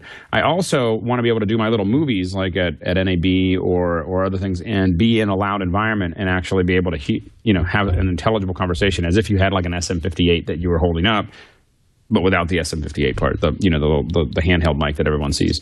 And so I found a good, and I've had it for a couple months. I've been testing it. I didn't want to just tell, it's a little expensive, and I didn't want to tell anyone about it until I actually made sure that it actually worked. And so this is the headset. It's not fashionable. I'll tell you right now. You look a little dorky with it, especially with this earpiece. Look at this earpiece. This is like the weirdest. Good Lord, earpiece that's huge. Ever, and it goes really deep into your arm, into your ear. And anyway, so it's like you're going to take your temperature with it or something. Anyway, but this is called The Boom. It's actually a local company for you and me, Leo. I think they're in Santa Rosa. Oh, I know The Boom very well, yeah. I've been using their stuff for years. Yeah, and so these guys make, the mics for pilots who are flying like Apache helicopters. And so the noise cancellation and, all of the stuff that they put, the electronics they put into it, as well as all the mics and everything else, this is the best mic I've ever had, like for the car when the top's down or whatever, or in a loud environment where you really need it to be. You need to be able to actually be able to hear you, and you need to be able to actually hear them. The intelligibility is much higher in this than I've ever had in another headset. So it's about $300. So it's not the cheapest solution for this. Wow. Yeah. Sorry. Yeah. Anyway, so the issue. But it sounds for me good. Is that I spend a lot of time in the car, or I have recently, right. and to me it's like lost time because no one can hear anything, and so anyway, so I had my top down. I have a little convertible, and I had my top down driving up from Mountain View. I'm glad you explained it was a convertible. Right, yeah. So I ripped the top off. You know what I did? I just hacked it. I have a station wagon. That I just took a Sawzall to and just cut off the top. Yeah. Because I hate having the top there. So anyway, I was literally making phone calls all the way back, and I asked my wife whether she thought that she thought I was in the office. I mean, like literally, she couldn't hear anything around me. So it's just a really, really great. If you're looking for the one, and I've been really kind of on this search for a great microphone for a long time that I can use in loud environments. Again, so I can make my little movies without having a huge set of stuff, and also so I can talk with my top down. So anyway, it's called The Boom. It's great. Just keep your top on. There it is. Wait, say it again. The full name. It's The Boom. The Boom. And it's like theboom.com. And they make lots of little ones. And they have a little adapter so you can go into your iPhone or Android, but they have like 2.8s. They have one for a USB adapter so you could use it with your computer. And I'm going to get it because I want to see how well that works. But I haven't got a chance. They've got a lot of solutions. You know what I want to do? Because I have a competitor's product, which is only $120. And I want to give it to you when you get back. And I want you to compare them. Because I use the Blue Parrot Road Warrior B250 XT, also noise canceling. Now they don't do helicopter pilots, but truckers use this a lot, and I've been pretty happy with this. The real key to both of these is they put the microphone by your mouth. Not up that by is your ear. important. I think that everyone wants to make a fashion statement, and they get it too far away, and you really need that proximity. So I think that it's really, really important to have it there. And what's I've the always talk been looking time? for one. I couldn't find it. What's the talk time on the Boom?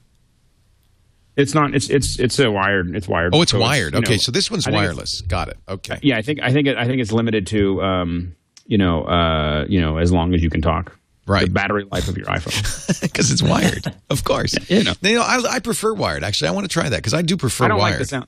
I don't like the sound. I don't like the clicking that I hear with Bluetooth mics. I've never had a Bluetooth mic that I didn't hear clicking. No, I'm with you. I'm with you. All right. That might be worth the $300. Ironically, even though it does less than a Bluetooth headset. It does less and it's worth more. It's nifty. Yeah. That's the technical term for it. Nifty. Well, I'll let you compare it, even though the other one's Bluetooth. Okay. You know what you should do is make some phone calls with your top down. Yeah, I'll call you, and then we'll drive. Can you send video too? Because I'd like to see that. And now, ladies and gentlemen, it's Andy Ihnatko. I'll attach it. I got a dirty mind today. I don't know what it is. I think it's because of Moltz. It's your fault, John. Yeah, I'm sure. I have that effect on people. You do. Your pick, Mr. Ihnatko. Huggin is a good name for an app. It's an open source app. You can get it at huggin.sourceforge.net. As you can tell by the URL, it's an open source app, free, and it is a panorama stitcher. Now there are a lot of good. Now there. It's kind of like it's a good example of what open source does really, really well, in that it's not really terribly easy to use. There are a whole bunch of different panorama apps out there where it's truly just drag photos into this app window in any order you want, click a button, and it will automatically align them, automatically balance the exposure, spits out a picture. So it's not quite as one step as that for assembling a panorama, but the big win is that it gives you fine control over all of the results. You can a lot of these easy to use apps, they work really great if you've taken some really nicely aligned images. Otherwise, it's just not going to work, and if it doesn't work, there's no plan B. With Huggin, you do have the option of saying, I want to tell you what points are shared between these 1, 2, 3, 4, 5, 10, 12, 40 pictures and how you should align them. You can also do things, as you're seeing on the screen there. Maybe you don't necessarily want a very photographic flat image. If you want to actually do some distortion around it and have it them aligned in sort of an interesting geometric way, you have that control as well.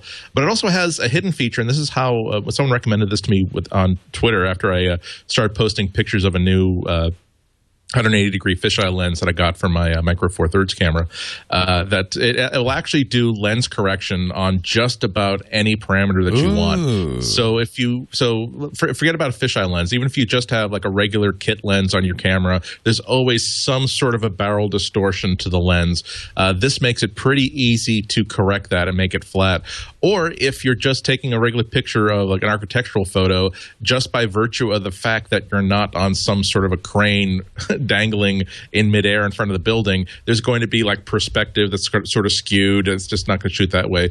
You can also use this app to correct things like that. So it'll look like all the right angles will look like right angles, all the verticals will look like verticals. So it really isn't. It takes a little bit of getting used to, but there's practically no kind of image alignment and panorama assembly or image correction, like optical distortion correction that you can't perform with this. And so it does take a little bit to learn, but there is good documentation. There are tutorials for this all over the place. And the good news is that because they didn't care about making a nice, clean consumer interface, you can do things like simply say, okay, this is my new Rokinon fisheye lens. From now on, you remember that whenever I tell you that I want you to unfisheye an image, here's all the parameters I've already set for you by trial and error, and just use this and preload this already. So, and you can't beat the price. It's free, and the results are really pretty nice. It's Huggin with one G. HUGIN sourceforge.net. Yes. Very interesting. Wow, it's free. I like the price. I don't mind playing around with stuff. That looks pretty good. I'll have to try it. Thank you, Andy. Appreciate it. My pick of the week is something that has been around for a while, but I want to mention it again because they just did a big update. And for the first time ever, I've mentioned Sparrow before as being a great email tool for Gmail. If you use Gmail, you would love Sparrow. Lightweight email tool on OS X and iOS, by the way, and I use it on both platforms religiously. They've just added pop mail support, so now it works with pretty much any internet service email. It is a very lightweight, very easy, very fast email application that has some very handy features. Highly recommended if you haven't tried it. It's in the App Store right now. Sparrow, and they just did a kind of major update so that everybody can use it no matter what email package you're using. I'm a big fan. Check it out. That's about it for this week's edition of MacBreak Weekly. I want to thank you, John, for being here. We'll have you back soon. That'd be great. John's website it's a nice website, a very nice website. Very, very pretty, very simple, very nice website.net. Is there anything else, John Moltz, you would like us to plug? No. No. No. He does other stuff. He really does, but he won't say because it's a secret. The law requires me not to. The law prohibits him from any announcements regarding. Right. But you know what? He's one of the funniest guys in the Mac world, and started at verynicewebsite.net. Great place to start. Thank you, John. Thank you. And yeah, a good interview with him, with John Gruber. Good conversation on John's The Talk Show this week. Now on a new site. It's what is it? Mule Radio Syndicate. Mule Radio Syndicate. I wanted to give them a plug. We actually asked John if he could join us. He couldn't. We'll have Gruber on another time, but that's cool. That's cool. Alex Lindsay's in London, working with the sales force, but will you be back sometime soon? I hope you will. I'm gonna be in London again, working with somebody else next week, but I'm gonna find fast bandwidth. I'm committed to it, so I should be around. And well, then we love having you on. Back. I appreciate you taking the time to do that because we would miss you. You should see what it. I don't want to push it to it. But you should see what I had to do to get this room. I believe it. there's a 200-foot Ethernet cable from that we strung through, and I was afraid someone was going to cut it because they're breaking everything down. And I was just like, well, we'll enjoy this as long as it lasts. So anyway, but I'll be in London again next week, and then I'll be back soon. Great. Alex is at pixelcore.com if you want to know more about the Pixelcore, pixelcore.tv for his podcasts. Do you still do the live Thursday night stuff, even with your... We're not doing the live Thursday night stuff, mostly because we're doing so much live for so many people that we don't have enough time to do it for ourselves. Sometimes it's good to get busy. It's okay. It is. I sometimes I'd like to have a little break, but I'm really enjoying what we're doing. We're having so much fun, and it's just, you feel like you're kind of on the edge of a revolution. So it's a lot of fun. Well, just good news. TWiT will never be so successful that I won't be sitting in this chair. My ass will be warming this seat. You'll know when I'm really successful, Leo, because I'll always be in Petaluma. Because that's the true success. That's the true success is never working again. Well, no, I'll be there, and there'll be people that go do those things, and I won't be. I'm in the growth curve, but I'm not truly successful yet. Then I'll just be hanging out around there. That's right. Smoking cigars. I doubt Richard Branson actually flies any of his planes. Exactly. He's always taking it easy. He's got a supermodel on one arm, a cigar and a brandy in the other hand, and he's just living life. That's success. Exactly. All right. I'm not successful yet. I'm just nugging through it. When we hear Sir Alex Lindsay's on the line from London, we'll know. I'll be like, hello. I'm calling from my island. I just got. How's the bandwidth? I just got the dish done. And of course, there is the great Andy Ihnatko, who's looking more and more like Wolverine by the minute. It's good to have you, as always. Chicago Sun-Times, and, of course, his website, www.cwob.com. And Andy I on Flickr, because he's always taking great pictures. Now that new camera, I'm just loving you bought it, and I'm glad you did. Because I'm having a lot of fun with it still. Oh, it's just fantastic stuff. Look for the duck pictures with the not only that, but I'll get the last test I did with it in the public garden was a test of squirrel priority autofocus. Look at that! That is actually one of the actual tests in my test suite, because now most new cameras have like motion tracking autofocus, and so basically my test is if I can take pictures of squirrels as they're moving, like, okay, I think this motion priority autofocus is working pretty good. It recognizes squirrel faces. Squirrel, exactly. That one's Lonnie. Hi, Lonnie. How are you? Does he have a Facebook page? No, he's on Pinterest though. He's very, very active on Pinterest. I want to mostly nuts and legumes. Follow his nut feed. It's fantastic. I want to thank you all for being here because this is actually an important MacBreak Weekly for two reasons. First of all, it's Chad Johnson's first MacBreak Weekly. Once again, excellent job, Chad Johnson, filling in for replacing Eileen Rivera, who's moved on to bigger and better. And thank you, Chad, for doing a great job. And it happens to be our 300th episode. And we did not really in any way commemorate this. Oh, wait a minute! There goes Andy. He's had it. He's left. There's nothing but a squirrel left. So 300 episodes. I don't know. We should have done something. Alex, you've been here since episode pre-300 because, of course. Oh no! He shot us. Because MacBreak Weekly is a derivative of the video podcast you started, Alex, called MacBreak. Yes. I don't think MacBreak ever got to 300, although it comes and goes. I think when you're out of work again, we'll do some more. I'm really like, you'll know that the business has slowed down because suddenly there'll be this massive explosion of podcasts that come out of the Big Score because we're so well armed now. I know. We've got the gear. We got the gear. We just don't have any time to do anything. So, but we inconsistently put out MacBreak weekly, and then you took it over and made it much more consistent and much better. So you really get your prehistory of MacBreak Weekly. So we thank you for creating this show. I'm just glad. I'm glad that you took it and made it the great show that it is now. Well, and you're a major part of it. So thank you, Alex. Thank you all. I know there are some of you in the audience who've actually watched or listened to all 300 episodes, and we're grateful to you. And I have really only one thing to say. This is MacBreak! Okay, let's see. 300, get it? No. All right. Yeah. We do this. Leo, I thought you'd bring... This is Macintosh. Let me just show you my six-pack. Oh, wait a minute. I got a cake. I thought you'd bring more Mac users than I did. What kind of computer do you use? An HP? What? And you?